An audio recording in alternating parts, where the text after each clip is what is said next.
ہر آدمی یا سالک مجذوب ہوتا ہے یا مجذوب سالک ہوتا ہے. ہر آدمی، دنیا کا ہر انسان یا سالک مجذوب ہوگا یا مجذوب سالک ہوگا. کیا معنی؟ اگر تو شروع میں وہ محنت کرے گا تو سالک بنا، لیکن جب اس کو اللہ کا وصل حاصل ہو گیا اب اس کو جذب بھی مل جائے گا تو سالک تھا، آخر پہ مجذوب بن گیا. اور جس کو اللہ نے شروع میں کھینچ لیا یہ مجذوب ہے، لیکن اب جب اس کو اللہ کی عظمتوں کا پتہ چلا تو یہ نہیں کہ یہ ہمیشہ مجذوب ہی رہے گا، پھر یہ خود بھی محنت کرتا ہے اللہ کو راضی کرنے کے لیے، تو اسے سلوک کی محنت کرنی پڑتی ہے. تو کبھی سالک مجذوب ہوتا ہے اور کبھی مجذوب سالک ہوتا ہے. یہ دو طرح کی تجلیات ہیں جن کی طرف اللہ تعالیٰ اپنے بندوں کو رہنمائی فرماتے ہیں. آپ اور آسان لفظوں میں یوں سمجھیں کہ ایک ہوتا ہے محب، چاہنے والا، اور ایک ہوتا ہے محبوب، جسے بندہ چاہے. تو جو سالک ہے وہ محب ہوتا ہے، اللہ کی طرف جاتا ہے، اللہ کے لیے محنت کرتا ہے، جو ہے مجاہدہ کرتا ہے، یہ اللہ کا چاہنے والا ہوتا ہے. اور ایک بندہ وہ ہوتا ہے جس کو اللہ چاہتے ہیں، وہ محبوب ہوتا ہے، وہ مجذوب ہوتا ہے، اللہ اسے اپنی طرف کھینچ لیتے ہیں. تو بعض محب ہوتے ہیں اور بعض محبوب ہوتے ہیں. جو محب ہوتے ہیں ان کو مرید کہتے ہیں، ارادہ کر کے اللہ کی طرف جانے والے. جو محب ہوتے ہیں ان کو کیا کہتے ہیں؟ مرید کہتے ہیں. اور جو مجذوب ہوتے ہیں ان کو مراد کہتے ہیں، یہ اللہ کی مراد ہے. جیسے حضرت عمر رضی اللہ تعالیٰ عنہ کافر تھے اور نبی علیہ السلام کو شہید کرنے کی نیت سے چلے تھے، مگر اللہ نے ان کو ایمان عطا فرما دیا تو وہ مراد مصطفیٰ بن گئے. نبی علیہ السلام ان کے لیے دعا کرتے تھے، آپ کی دعا قبول ہو گئی اور اللہ نے ان کو ایمان کی دولت عطا فرما دی. تو بعض مرید ہوتے ہیں اور بعض مراد ہوتے ہیں. دو طرح کے لوگ ہوتے ہیں، بعض مرید ہوتے ہیں اور بعض مراد ہوتے ہیں. جو مرید ہوتے ہیں ان کے ساتھ معاملہ اور ہوتا ہے، اور جو مراد ہوتے ہیں ان کے ساتھ معاملہ اور ہوتا ہے.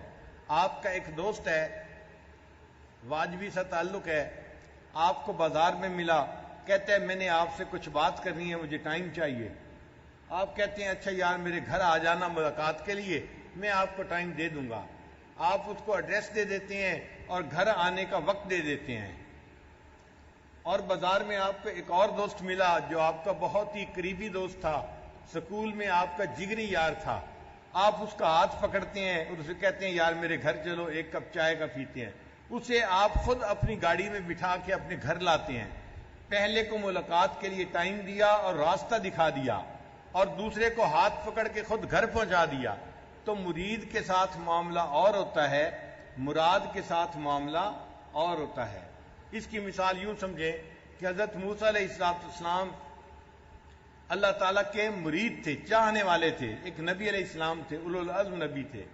اللہ تعالیٰ نے ان کو کوطور پہ بلایا اپنے دیدار کے لیے، اور قرآن مجید میں فرمایا وَلَمَّا جَاءَ مُوسَىٰ لِمِيقَاتِنَا، جب موسیٰ علیہ السلام آئے ہماری ملاقات کے لیے.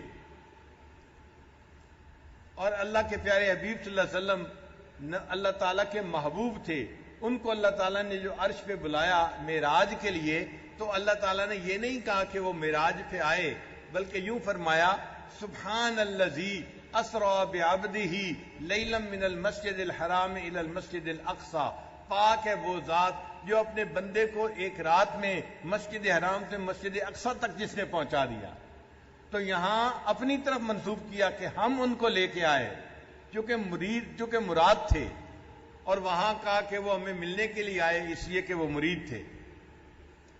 حضرت موسیٰ علیہ السلام کے بارے میں اللہ فرماتے ہیں کہ انہوں نے یہ دعا مانگی رب اشرح لی صدری، اللہ مجھے شرح صدر عطا فرما دیجئے.